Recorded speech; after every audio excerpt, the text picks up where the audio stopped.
Yes. Good morning. Good morning, colleagues. We are calling to order our Central Virginia Transportation Authority meeting on this day, Friday, March 27th, 9 a.m. Again, thank you for those of you who are in person and those of you who are online. We are thankful that you are and have joined us today. Let us stand to recite the Pledge of Allegiance. Pledge of allegiance To the flag of the United States of America, and to the republic for which it stands, one nation, under God, indivisible, with liberty and justice.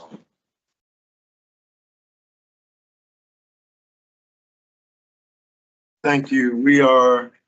Let's move into our certification of quorum. Town of Ashland, Mr. Trevette. Here.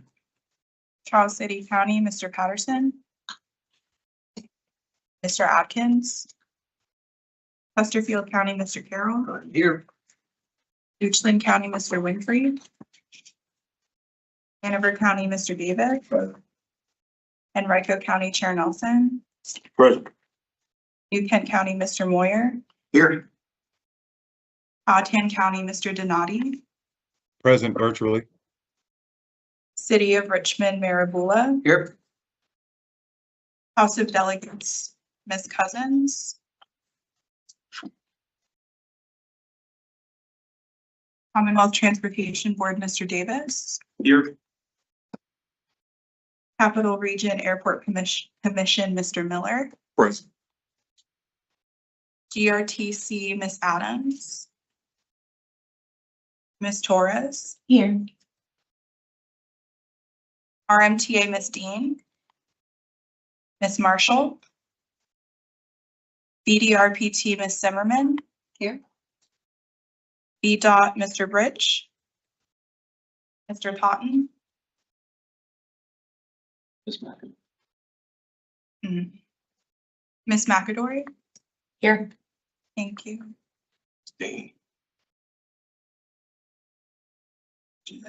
Virginia Port Authority, Mr. Edwards, Ms. Nelson. Yeah. Thank you. We do have a quorum. All right, thank you. Colleagues, we do have requests from three of our colleagues who have asked to participate remotely. Barbara Nelson for the reason of principal residence location more than 60 miles from the meeting location. And then Delegate Ray Cousins and Mr. Bill Donati as personal matters. I support their request to participate remotely. Is there a motion to approve their request?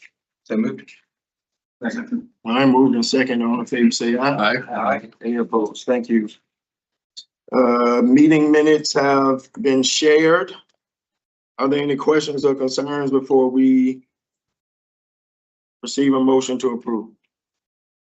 All right, hearing none. Is there a motion to approve our minute meetings from February 27th, 2026?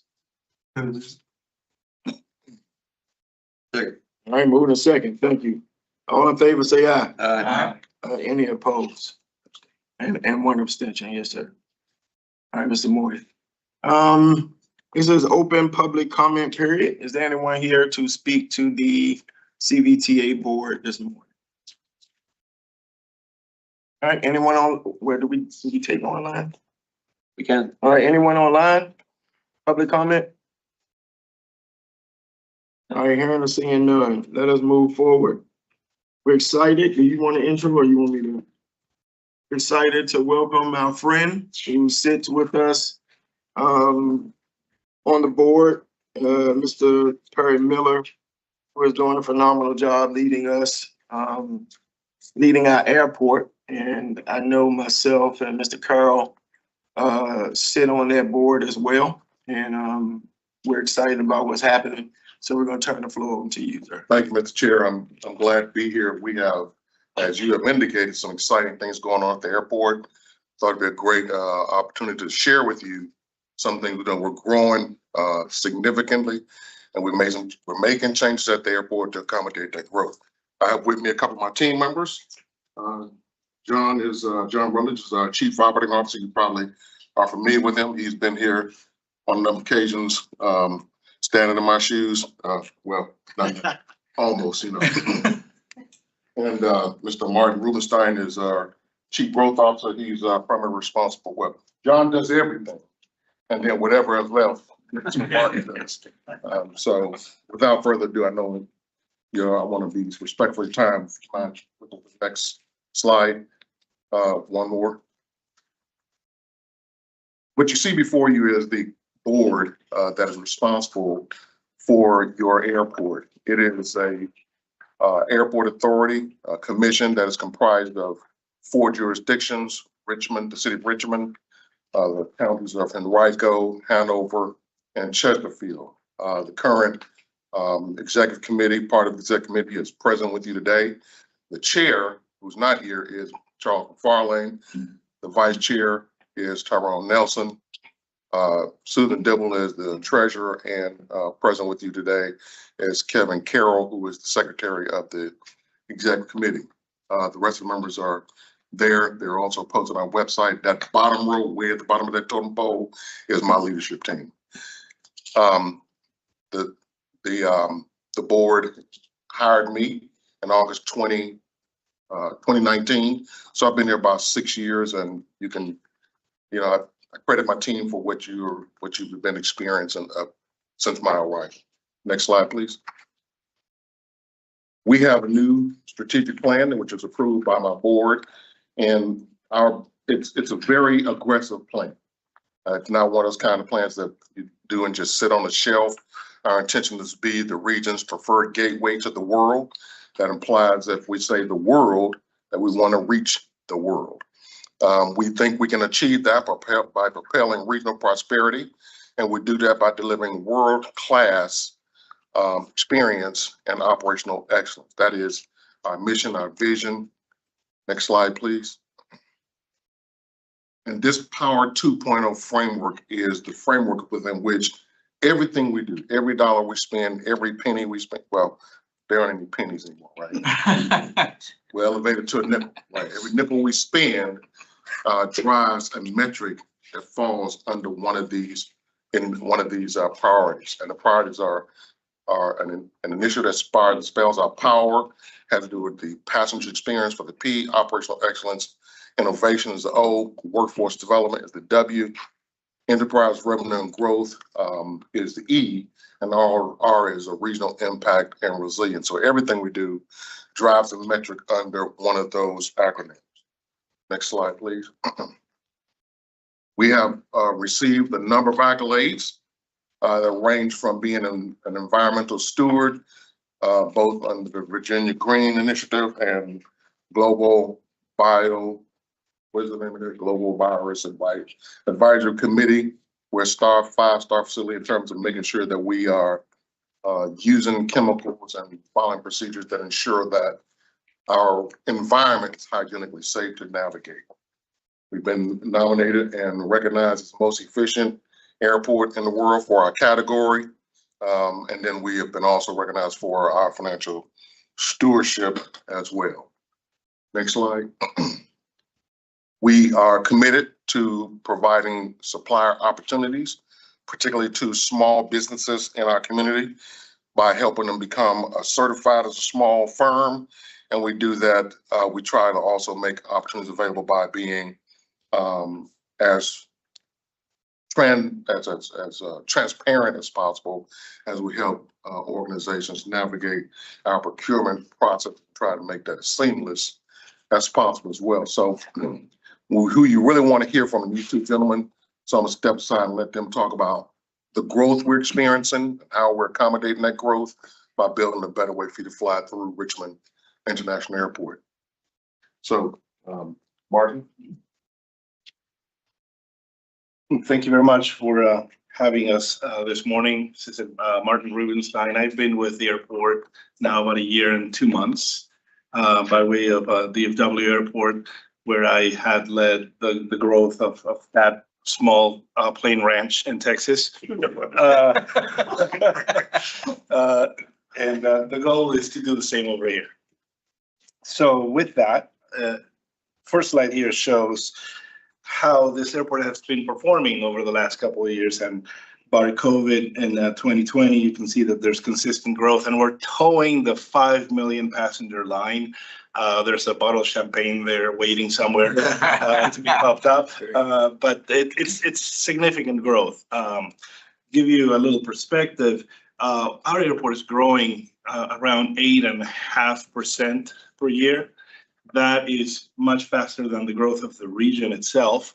And the region obviously is contributing because the people that are moving to this area, the counties that surround the airport are the biggest and fastest growing counties in the state of Virginia. So that contributes, but also the availability of new routes, which I'm going to get into in a few minutes. Next slide talks about our cargo. Same thing, we had record year in terms of cargo moved. And this has been without a concerted effort to do cargo specifically. With the region now being the beneficiary of new companies setting up here in Lego and AstraZeneca and Eli Lilly, they all have cargo needs, and there's a big opportunity for refrigerated cargo specifically. So that is in our horizon, which will take these numbers even higher up.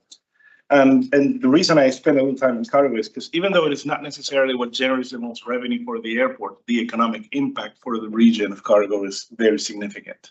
So it is important for us to spend on that. Next slide shows our aircraft operations. Again, over 108,000 operations this last year. This is really the highest number that we had in over a decade. So this is all good news. Want to talk about the fluctuations through the gauge of aircraft, particularly? Yeah, of course. So some of the things that varied in 24, for example, sometimes we get bigger aircraft. So when we get bigger aircraft, we have more people going into those planes, so we need less operations, but we're still moving more people. But the reason that an airline would upgauge their aircraft is because they see the opportunity in this market.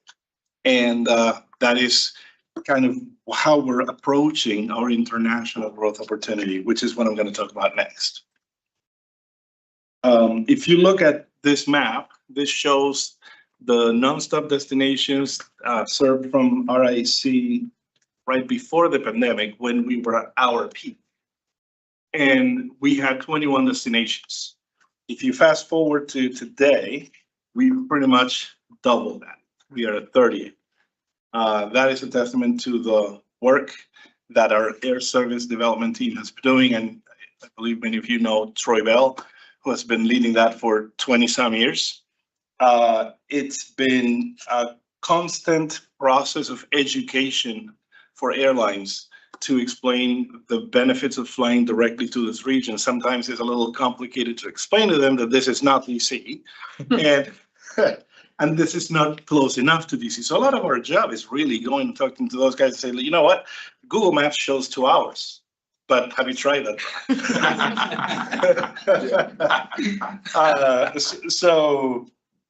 And by the way, our piece, the first half, it's fine. Just try to go north of Fredericksburg and see how that goes.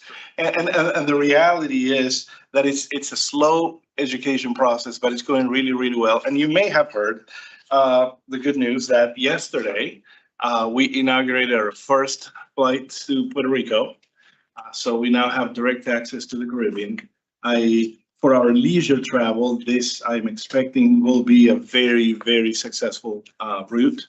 The numbers show that a lot of people in the region are going to Puerto Rico via Miami, and now they don't have to. They can go straight. It is a 3-hour flight, and you're right there. I am expecting to see that route grow. It started with 3 flights a week, and I expect that will grow in the future. I'm also working on international flights. And the thing about international flights is there's 2 types. There's your leisure international, short haul, think Cancun, think Jamaica, Bahamas. We're working on all of those. I am hoping to have some good news soon about that. But we are focused on the business side in our routes to Europe. There is a high demand for European destinations from RIC. And like I said before, people do not like that drive to Dallas. But when it's the only option, it's the only option. And when they have to connect, and then they say, well, but I missed my flight, missed my connection for weather, I want to fly nonstop. So it is really important for us to get that international route. So we've been having conversations for a while now with airlines, and I think we're getting to a point when they're finally listening. I'm actually going to be meeting with a couple of them in a couple of weeks in person, European airlines. So that is proof that they are open to this. However, what you need to understand is it is extremely expensive to operate an transatlantic route. Just gas prices alone, and I'm not even talking about the recent price hikes, but before the barrel went to this price that it is now, it costs about $150,000 in gas alone to cross the ocean. So when you do that a number of times a week for an entire year, with all of the other operational costs, it's about $35 million for an airline to operate a transatlantic route. So when we tell them, hey, fly to this airport, and it's an unknown route for them, they say, well, this is a high risk. So they look at the numbers. How many people are actually flying from here? And here's the catch. When passengers drive from this region to Dallas and they fly out of there, they do not count as Richmond region passengers. They count as DC passengers. So the airlines think, oh, there's not enough people, because 75% of all international passengers drive to Dallas. And that is hurting our chances. So my job and Troy's job is to work the numbers to understand what the reality is. So with an external consultant that has helped us monitor this traffic, we understood what number of people were losing, the technical terms leaking. So that leakage, it's 75%. When we add those numbers, we have more than enough for an international route. But the airlines say, I don't know that you're going to get those customers back. So they require some risk mitigation. Now, as an airport, we are prevented by the FAA from using our own money to subsidize an airline. Because if we subsidize one airline, why are we not subsidizing another? So it behooves the community to help with that. And the stakeholder that we need the most help from is the state. The state needs to be the main driver of that. It's called minimum revenue guarantee. But the state said, well, what is the private sector doing? So we have asked the private sector to help with that. And there's a task force in place being led right now by two regional executives. One is Jim, excuse me, Bobby. Yeah. No, right. What is this? From Allianz. Oh, Jeff, right? Yeah. Thank you, Jeff Wright from Allianz. And but gee, the name escapes me, from Atlantic Union Bank. Anyway, Atlantic Union Bank and Allianz are leading this task force. And they are pitching this to the business community. And we're already at 7 digits. We need 8 digits in order to guarantee this. But if the private community is willing to pitch that kind of money, we're hoping that the state will listen. And that is what will break the cycle. So that's where we are. Wait a minute, before you move on to John, And can you give an example of what other states have done? oh, yeah. Just- Yeah, so I have a couple of recent examples. Cleveland recently gained route from Aer Lingus to Dublin. And for that, they provided a minimum revenue guarantee of $12 million over the period of 2 years. 80% of that came from their public-private partnership called Jobs Ohio. That is an economic development. community, and then the rest came from the state. The other very recent one is Indianapolis. They recently got the same route, Dublin with Aer Lingus, and that was a $17 million revenue guarantee over 2 years. That's when I said 8 digits. It's seriously in the 8 digits. The way that works is not money that you're giving the airline necessarily. It is a guarantee, meaning every month they look at the numbers. There's a set target. If they don't meet that revenue target, you make up that portion from the revenue guarantee, and that money is there available to them for the following 2 years. In Cleveland, the route was successful, and there was money left after the end of the second year, so they said, we're going to extend it for a third year without adding more money to the fund. It's still there if you still need it. The Indianapolis route started in May, so we'll see. Thank you. All right, thank you very much. I'm talking Yeah, about what, of course. Question about that minimum revenue guarantee. So it sounds like it carries over. Is there any point where the model could send that money back if the airline's doing really well and not needing that? So thank you, it's a good question. Depends on how the route performs. Airlines are private businesses. If money's available to them, my expectation is they're probably going to take it at the end of the day.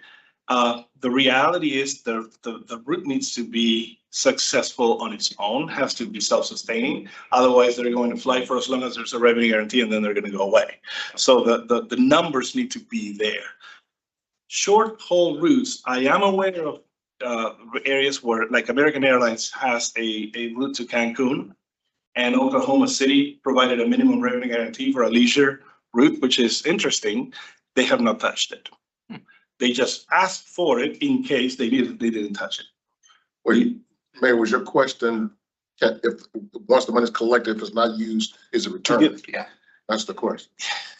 I haven't seen that done. Yeah, right. It depends on how the custodian handles the money. I don't know the answer. The majority of the cases, they used it. Yeah. And in the cases that they didn't, like Cleveland, they made it available for a longer period.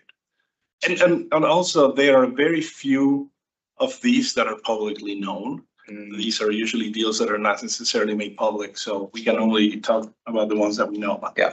Okay. Mr. Chair, my only comment to that would be that if, certainly that would, if the General Assembly saw fit to extend the dollars, I think they were the ones who would put that caveat on it as part of the negotiation as to whether or not they wanted it returned or not. So Yeah, it's just, it's all in the details of how it's scheduled. So obviously we need help Hey there. with, our legislators in that regard. Question from, I think there's Delegate Cousins. okay. Yeah. Yes, ma'am. Hi. How are you all? Sorry I can't be there in person. But thank you for it's been a very thorough presentation. So when you mentioned that you have had discussions with the state and the message to you was to figure out what's happening in the private sector, who did you talk to? Like, who have you started those conversations with? This was done with the previous administration with the Secretary of Commerce. Okay. Secretary of Commerce. Got it. And the Secretary of Transportation. Yes. Okay, cool. I would love to, if it would be helpful, I would love to meet with you guys sort of offline to discuss this, and I'm available if, for those discussions, if it would be helpful to you all. Absolutely. I Because appreciate that. I'm really excited about this. When you were talking about, not getting travel, or this sort of concern that the Richmond airport would not get travelers back from those who go to Dulles to travel internationally. I mean, I can give personal testimony that I would love to be able to fly out of the city of Richmond. Thank you for that. And we do have numbers that show that on average, for every route that we got announced of, we recaptured at least 20 to 25% at a minimum, sometimes more. And then there's another effect. It's called market stimulation, which is when the route is there, people start flying because the route is there. So, and we get sometimes 60, 70% market stimulation just from that. So numbers should help. Can we do this, good people? Because we have this designated for 10 minutes. And, We still haven't finished it. yeah, we still have like Yeah. probably half of the presentation to go. Yes. So, Yes. Yeah. those questions, I see your questions. Just if you write them down, hold them. We can do them at the end. Sure. Yes. Thank you. Mr. Chair. Thank you, Mr. Nelson. I'll be quick. Next slide, please. Just a few of the projects we're working on. We're doing constructing new aircraft rescue and firefighting station. An ARF station, if you're familiar with that acronym over the last few days, is probably not a good connotation, but that's with accident LaGuardia. The existing station is in the middle of the airfield. You've got to cross 3 active taxiways to get to it. It was built in 1980 where the headwaters of the White Oak Swamp, so it needs to be replaced. Next slide, please. About a $30 million project. This is our sort of our linchpin project for the next 20 or 30 years. This is a consolidation of the security checkpoints. If you fly out of Richmond, you got Concourse B to the right on that screen, Concourse A to the left, B, Delta, United, Southwest, Concourse A, American, Breeze, JetBlue. Right now, we've got the 2 checkpoints. This project will consolidate those 2 checkpoints into 1 checkpoint in the throat area. As you come up that second set of escalators, if you find Applebee's in front of you, those walls will blow out on both sides and there'll be a consolidated checkpoint right there for both concourses.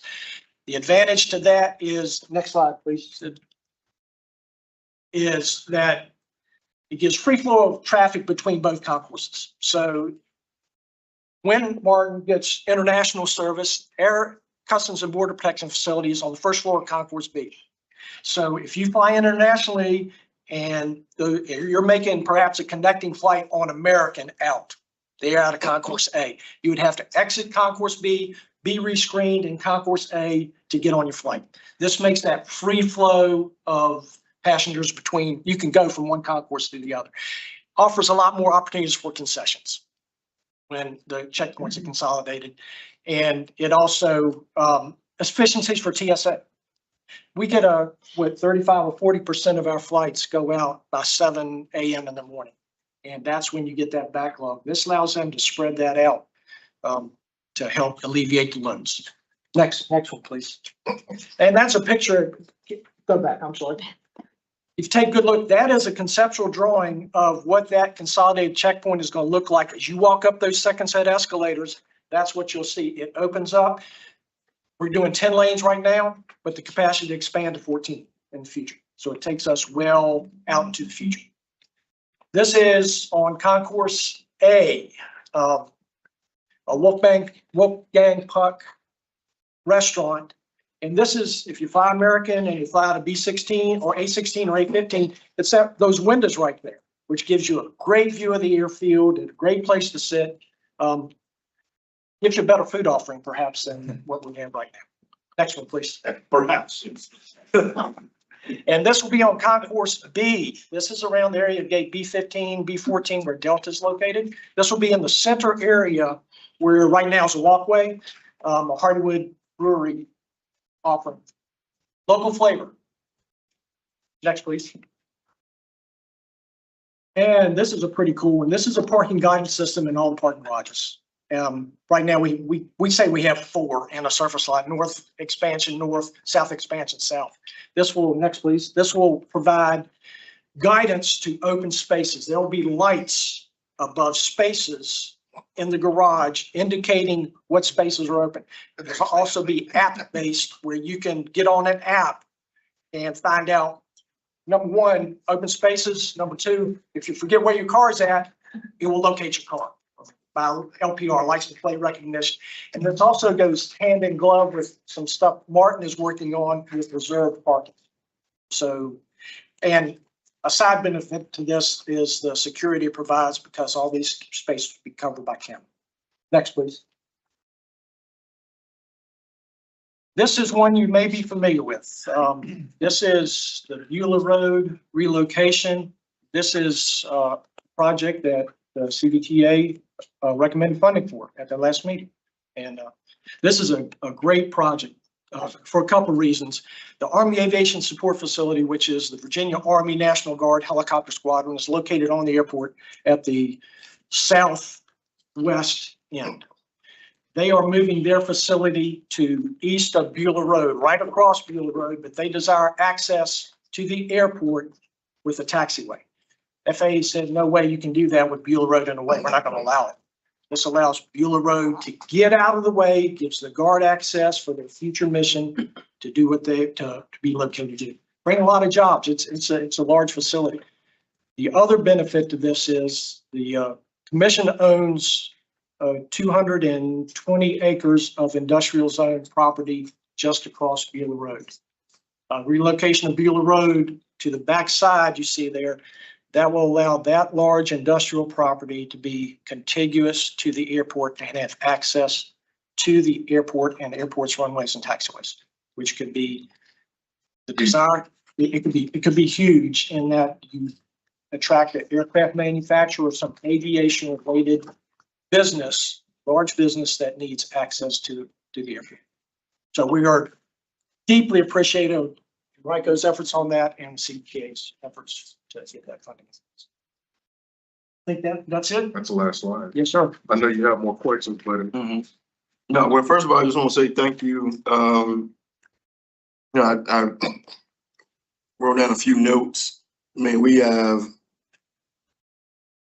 from passenger to cargo to takeoffs, landings, destination routes. We rebounded from COVID. I mean, we were at a peak, I think, in 19. COVID took us to a dark place, and we rebounded. Plus, so the Puerto Rico route, but there's some international momentum, period, in the business community and with our localities that seems to be increasing. This rebound, renovation, redo, refresh, whatever we want to call it, is major. So we're looking forward to being a part of that. So it's exciting. I hadn't been on Beulah Road for a while, that area. So at 200 acres is massive. So colleagues, this was a part of round 4 funding, $9 million, I think we put toward it. But what it will do for the airport will be tremendous. So we're excited about that. I know it was a few hands to my left and then anybody else. So yes, did you get your hand on Mr. Davis? And then I think, yes, ma'am. The quick question was, if you fly from Richmond to points north to before you make your jump over, like to Philly or Boston or JFK, does that count as just a flight from Richmond to Philadelphia? Do you get credit for the second jump?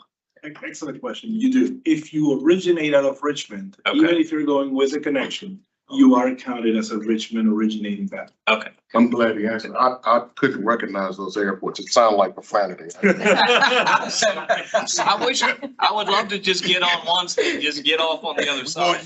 We have a vision and we're very focused. Yeah, yes. Yes, ma'am.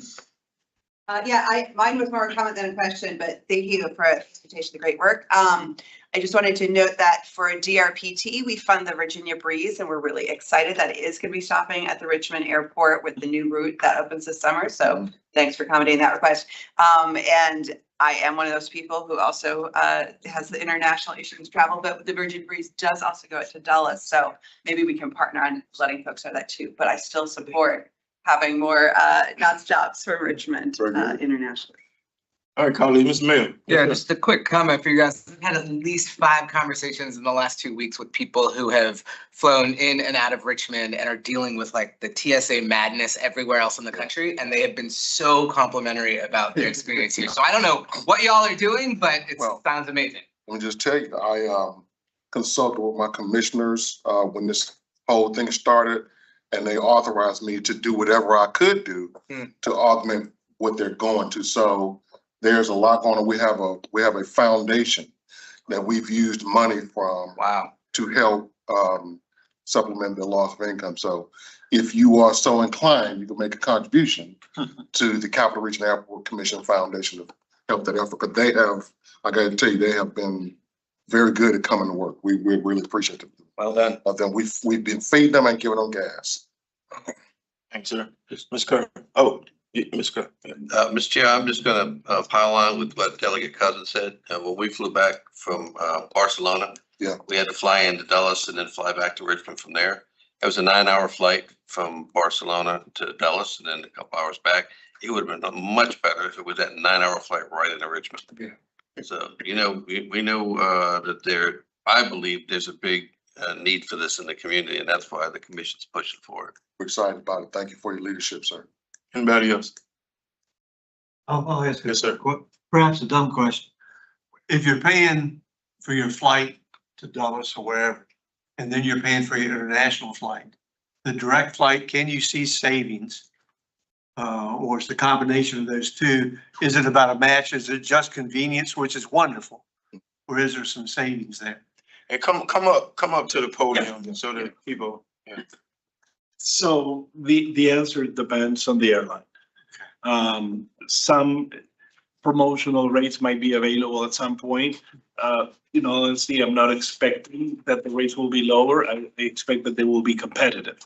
Because if they are not, then people will choose other destinations because of price. So market does a job there. But the main thing is the convenience of it, not having to go through a connection. Well, we pay for convenience all the time, so, and it's usually well worth it. Thank you. Very good. Anybody else? Yes, sir. We're the CVTA, we're the Regional Transportation Authority, and we've put some money towards Buell Road. Is this kind of function a regional tie-in, helping with the guarantee of international flights? No, I no, think we're sir. restricted by. Because we're restricted? Okay, very good. Answers that. We're happy to help change that if that's. We can't do it. Yeah. Anybody else? Mr. Chairman, Yes. It's an initiative that's being looked at throughout the region, and there are other regional partners that will have some input different than CVTA. I don't want to put words in Perry's mouth. I think it's just because this is a regional conversation and there's cross leadership here at this organization, that as this conversation moves forward, Mayor Bull and I were in a meeting yesterday. Some other folks might have been there too. It's just a regional conversation that will impact the airport, flights, consumers. So I think you'll hear more about it, but I'm very grateful that Perry came here. And again, the cross leadership, I think, or I know is really important with these two organizations. So thank you, Mr. Chairman. So local government definitely involved, business, community, GRP. So there's some really great conversation that's happening about expansion. So not just Puerto Rico, but I mean, some other really cool places that we're talking about. So, Right. all right. Thank you so much, sir. Appreciate you. Great. Martin, John, thank you guys for being here this morning. That was such a robust discussion. I had come with a whole full length of things I wanted to discuss, like the chairman's. I'm gonna give all my time, yielding to Mr. Miller, so he has used them. So we're gonna skip the chairman's report and jump right into the executive director's report, Mr. Parsons. Thank you very much, Mr. Chair. I just wanted to quickly highlight some of the feedback that happened in the community after our meeting, our meeting at the end of February to talk about the project allocations in round 4. We did get a lot of publicity and recognition with lots of our different media partners. And some of that is captured starting on page 14. Mo did a great job in summarizing some of the publicity that we received, including, television interviews, newspaper articles, blog posts, website takeovers, lots of different things. So I just wanted you all to be aware. You've probably seen it on your own feeds, but there was a lot of positive energy around round 4, and we want to continue to grow this kind of capability of our staff to be able to share the news about CVTA and let people know what we are doing. To that end, one of the things I wanted to highlight that's actually coming up, and I don't want to steal any thunder from our committee chairs, but we're going to be working on I don't think we have a name for it yet, but a media recognition policy that is, goes along with any of our regional funding commitments that, sets up a process that's easy to follow for our media partners to give that recognition to CVTA when it's reported, as well as locality partners. So expect to see that over the next few months as we start to work through what that policy language looks like. Mr. Chair, that's all I had for the director. All right, thank you. Any questions for Chad? All right, let's continue to move forward with new business. Fiscal year 27 budget public hearing, and I think the information is on page 19. That's correct. Page 19, this is our draft press release for establishing a public comment period and a public hearing for our annual operating budget. The public hearing date would be Friday, April 24th, which will be our next regularly scheduled authority meeting. The public comment period would run from April 9th, 2026 through April 23rd, with similar procedures for submitting public comments and reviewing the draft budget, et cetera, et cetera. We are scheduled to discuss this in detail at our next finance committee meeting, which is on the 8th. So assuming finance is comfortable with moving forward, we can immediately share that draft budget on the 9th through our website and other sources to put that out there in the community so people can see what the plans are for next year. The requested action today is simply to authorize the advertisement of the public hearing and for the public review period to be held during that time period.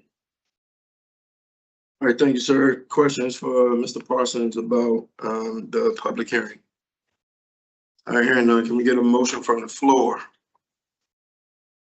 Move. Second. Moved in second, roll call vote.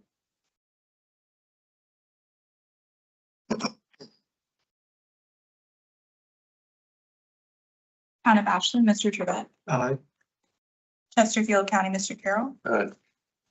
Hanover County, Mr. Davis. Henrico County, Chair Nelson. New Kent County, Mr. Moyer. Aye. Powhatan County, Mr. Donati. Aye. City of Richmond, Mayor Vula. Yes, aye. Virginia House of Delegates, Delegate Cousins. Aye. Commonwealth Transportation Board, Mr. Davis. Aye. Motion passes. All right, thank you. Mr. Parsons, Regional Allocation Plan, page 20, colleagues. Yes, sir. Thank you very much. The staff report on page 20 gives the simple summary of what we are looking at today. At our last meeting in February, the authority took action to approve the projects that are moving forward with allocations from our round 4 regional funding pot. What the action today does is actually takes that list of projects and adds it to the overall portfolio of regional funding commitments that the authority has been making since its inception in 2020. What you see on page 21 and 22 is this draft allocations plan. I did want to highlight a couple things, but like I said, this represents all, and I believe the number is 70 now, regional funding commitments that the authority has made to support these big regional projects out of our 35% pie piece. Some of the things that the TAC has asked to include in this allocations plan that provides an update from the previous round is you can see the allocation round right to the right of locality, that column. So you can see when that commitment was made for the project, what the funding category is, whether it's bridge, PE, transit, highway, et cetera. And then moving to the right, we are now we've been doing this long enough where we have previous funding. So that is listed funding previous to FY27. But we are focused on our 6-year program now, which is FY27 through FY32. These are the actual years for when these funding commitments are scheduled, essentially. And this was done in consultation with our locality partners and VDOT to make sure that the funding is available when the projects are ready to go. It shows to far right, you can see the total CVTA funding per project. Any other funds that have been reported from our locality partners at VDOT, and then a balance to complete if there is one. The last column on the right shows any notes, whether it's a new project or there's been leverage adjustments for inflation, et cetera, et cetera. And then at the bottom of page 22, you can see the expected revenue in each year based on the projected tax commitments that we've received from the state, the amount of project awards that are scheduled based on this allocations plan, and then any unallocated funds. And you can see that is all zeroed out because we are committing all of the available funding to the project so that we can get them out on the street and underway. This is essentially very similar to the previous allocations plans that we've been taking into action on. But I think that this is essentially our guiding document at the staff level and the locality level to understand at any one point what the commitments are and when this funding is scheduled to go out the door. So we use this at inside staff to guide us in our reimbursement processes. So as projects get underway and we get reimbursement requests, we can understand how much money is available per fiscal year, and we can use that to make sure we're taking care of all the needs that are on the table. So Chair, that's a quick report. The action requested today is, make sure I read it correctly, is to adopt the 2026 regional allocations plan. All right, questions, colleagues? All right, this is another roll call vote, but we do need a motion and a second. Motion made. Second. All right, motion and second. You can have a roll call vote. Town of Ashland, Mr. Trevette. Aye. Chesterfield County, Mr. Carroll. Absolutely. Hanover County, Mr. Davis. Who stepped up? Henrico County Chair Nelson. Aye. New Kent County, Mr. Moyer. Yes. Powhatan County, Mr. Donati. Aye. City of Richmond, Mayor Vula. Aye. Virginia House of Delegates, Delegate Cousins. Aye. Commonwealth Transportation Board, Mr. Davis. Aye. Should we wait for it? Motion passes. Thank you. All right, third thing on the new business is found on page 23, Powhatan County Project Agreement. Mr. Parsons. Thank you, Mr. Chair. This is a typical process to approve a project agreement for, this is a locally administered project in Powhatan County, the State Mill Road turn lane.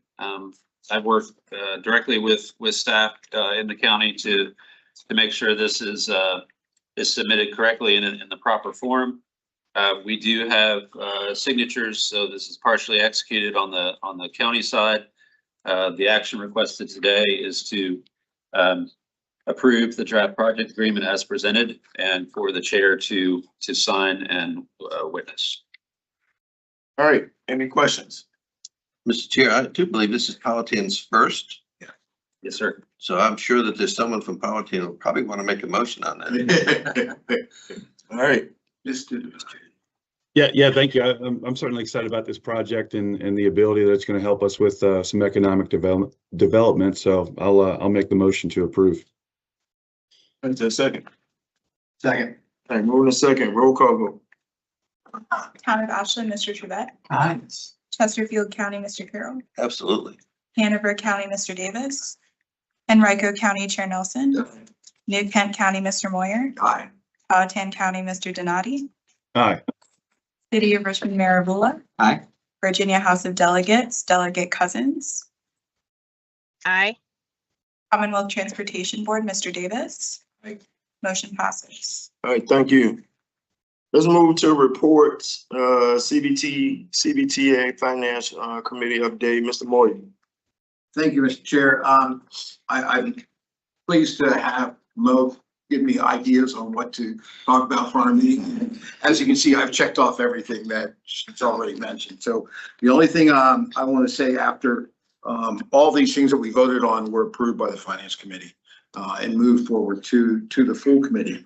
The one thing that was brought up by Reverend Nelson, the work that Henrico did to show that we had 40% of our allocated round 4 money had pedestrian influence. And so I think that was important to a number of the people that have spoke in the comment periods, that they wanted more and more to be looking at pedestrian, and we're saying we are. And the comment was, we need to get that story out there. But that's it. Thank you. Thank you, Mr. Moya. Mr. Parsons, there's a financial activities and investment report. Mr. Chair, I don't really have a whole lot of updates. Okay. The information is contained on page 33 and 34. We're continuing to monitor yields and not expecting a lot of growth over the next few months, but certainly the attention of the finance committee. All right, thank you. Ted. Yes, sir. Mr. Vadunas, yes. Yes, good morning, Mr. Chairman. I'm going to be brief. So TAC met back on March 9th, and we also supported the several action items that you all just considered. In addition to that, we discussed a request from Chesterfield County regarding the Route 60 project. That's a CVTA regional leveraging project. They had about 22 million in regional funds committed for leveraging. That was submitted in round 6 of Smart Scale. It didn't score well. Chesterfield was seeking permission, if you will, to split that project up into parts, basically shorten, split it in 3 parts, basically submit 2 sections using the same amount of money in round 7, thereby improving their benefit cost. That particular scenario is not addressed in the regional funding framework, but in tax assessment, we felt like that was in the spirit of the framework document, and there were no objections to Chesterfield proceeding that way. Couple more things, just looking forward in the coming months, TAC is going to be considering potential changes to the regional framework document. That's something that we do routinely after each round of regional funding, which we just completed, round 4. We look at the document and see if there are any tweaks that are needed to that. And then lastly, I think we're required by code to look at the population figures that go into the algorithm for voting, because votes are not even. They're allocated based upon population. And so the new Weldon Cooper figures are out. So we look at that every 5 years on the census, and then the 5 years in between. So TAC will be looking at that, and those 2 items will eventually come forward to you guys. That's it, Mr. Chairman. Thank you for that report. Anyone have any questions for Mr. Vadunas? All right, TAC, thank you. Continued work. You guys do the heavy lifting for us, so we say thank you. Thank you. DR PT Director's Report, and I think I have something in front of me. I don't know if everybody else does, but you do? Yes. Thank you, Mr. Chairman. And I will not go through this whole thing, but what we did want to just kind of do a better job of letting folks know, we prepare a monthly director's report to share with Commonwealth Transportation Boards.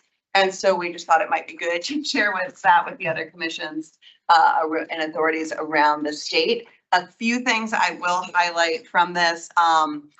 You know, again, we're continuing to see strong transit ridership numbers across the Commonwealth, and with a lot of the particular systems, including GRTC. So that's always great to see. Let's go to the next slide just quickly. I wanted to highlight, we earlier this year released the new Coordinated Human Service Mobility Plan. This is the plan that we use both for funds that we will allocate with some of our state paratransit money and other resources, but we also administer the Federal Transit Administration's 5310 program. This funding is a little bit unique because it doesn't just go to transit agencies. It also can fund counties, local governments, nonprofits who are providing this important mobility service for people who are, they might have a disability, they might be older folks with mobility issues. And so if you think about We have Goochland Cares, we have Hanover County's, the DASH system. We know in Powhatan, the county also is able to utilize these funds, and Chesterfield has the access on demand. So through this program, we did provide and help to support over 96,000 trips last year just in this region. So it is a growing area. There's a few slides here. I won't talk through each one of them, but if we look down a couple, hopefully everyone will get older. The option isn't great on the other end of that. But as we age, as our population ages, it really does create mobility challenges. Those are often hard for transit systems to be able to preserve. So we really work to coordinate with the health and human service providers. A lot of times it's really critical needs to get people to dialysis and things like that. So we are looking at opportunities at DRPT that we might be able to provide additional resources. We're happy to see in the General Assembly, there's a slight bump that's being considered from 1.5 million to 2 million a year. Increase for paratransit funding. And it looks like, thanks to the work of Delegate Quinn, we might be able to see some expansion of the trip funding that we have to also be able to provide this. So just wanted to flag, we are looking at ways to continue this partnership with both those who are in this space, as well as hopefully new partners that can help us meet what is a significantly growing demand that right now I think are challenged as a region and as a Commonwealth to serve. So wanted to just flag that. Also wanted to flag a few slides down for those who are online, our statewide rail plan. We are in the process. We've just kind of kicked off updating the statewide rail plan. There is a survey that closes today to get input. This is both for our freight and our passenger rail, and the plan looks at a 20-year horizon. Also really guiding our priorities for the next 5 years. Some folks may remember the last time we did this plan, it really did create the framework for transforming rail in Virginia, and that initiative, which we're seeing, there's been a lot of growth in passenger rail, and that investment that's happening right now up in Northern Virginia with Long Bridge. We know that there's a little pain for the next few years as that work continues and some service is disrupted, but it really is going to be quite exciting when that is done. So wanted to just encourage folks, we will be doing additional engagement throughout the summer. But if folks are looking for something to do on a Friday afternoon, it only takes about 15 minutes to provide your input for our statewide rail survey. And then last but not least, we are working to finalize with VDOT the next 5-year SIP, the round of funds that we will be proposing at the next CTV board meeting on April 20th. We will be sharing the draft of that plan, and then obviously we'll be doing district hearings in April and May, including one here in this region. So you will see in that from the DRPT side, there are a number of projects that kind of align with the regional allocations plan that you all just shared as well. So we hope from a DRPT side to be able to continue working with this board, especially as we look at building out the transit capital pipeline with things like the Western Extension and possible North-South Extension, where we're both funding partners, and we want to make sure we're able to support those projects going forward on time and on budget. So just wanted to flag that. So thanks, everybody. All right, thank you. Any questions? Yes, Ms. Carroll. Could I get with you after the meeting to get an update on the Ettrick train station? Yes.